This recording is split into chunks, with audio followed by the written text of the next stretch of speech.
J'écris ce soir avec l'encre des blessures, avec les silences lourds et les promesses qui durent. J'écris pour ceux qui attendent encore une réponse, pour ceux dont les questions se perdent dans le silence. Dans nos quartiers, les souvenirs refusent de mourir. Chaque mère garde un visage dans son avenir. Chaque père porte un combat derrière son regard, comme une lampe allumée au milieu du brouillard. Je me souviens des foules, je me souviens des chants, je me souviens des discours qui soulevaient les gens. On nous parlait de justice, on nous parlait de vérité, on nous parlait d'un système qu'il fallait nettoyer. On nous disait, la lumière sera faite. On nous disait, le peuple sera respecté. On nous disait, plus jamais l'impunité. Alors le peuple a cru. Oui, le peuple a cru, parce qu'il avait trop souffert pour continuer à se taire, parce qu'il avait trop pleuré pour accepter le contraire. Aujourd'hui les années passent, mais certaines questions restent. Les blessures changent de forme, mais les souvenirs restent.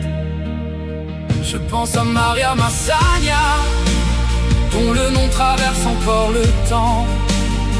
Je pense à Fulbert Sambou, emporté dans un mystère qui interroge encore tant de gens. Je pense à Didier Badji, dont l'absence continue de parler plus fort que le silence. Je pense à Bouna Massila, 14 ans seulement, 14 années de vie, 14 années d'innocence, 14 années de rêve, avant de devenir une absence.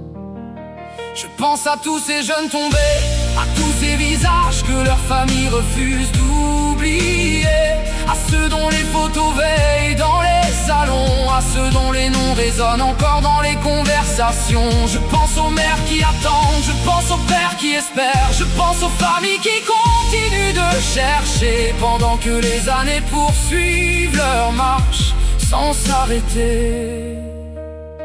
Nous n'avons pas oublié pourquoi nous nous sommes levés. Nous n'avons pas oublié ce qui nous a rassemblés. Nous n'avons pas oublié les serments prononcés, ni les promesses faites devant le peuple entier. Tu étais venu avec un langage de rupture, avec des mots capables de guérir les blessures. Tu avais promis la vérité sans détour. Tu avais promis la justice pour toujours. Tu avais promis de nettoyer un système fatigué, de traquer les abus, les privilèges et les inégalités. Tu avais promis que plus jamais les puissants ne pourraient marcher au-dessus des lois tranquillement. Alors aujourd'hui, nous attendons toujours. Nous attendons que les paroles rencontrent les actes. Nous attendons que les promesses deviennent des pactes. Nous attendons que la lumière éclaire enfin les zones d'ombre, que les réponses remplacent les doutes qui nous encombrent. Ce n'est pas la haine qui parle dans ma voix, c'est la mémoire, c'est l'histoire, c'est la foi.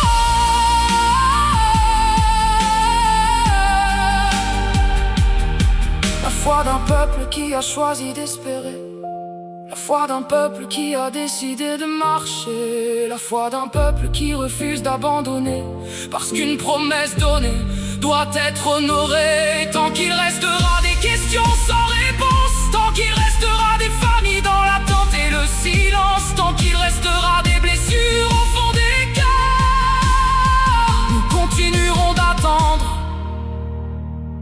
Non pas un miracle, mais la vérité. Pas des discours, mais des actes.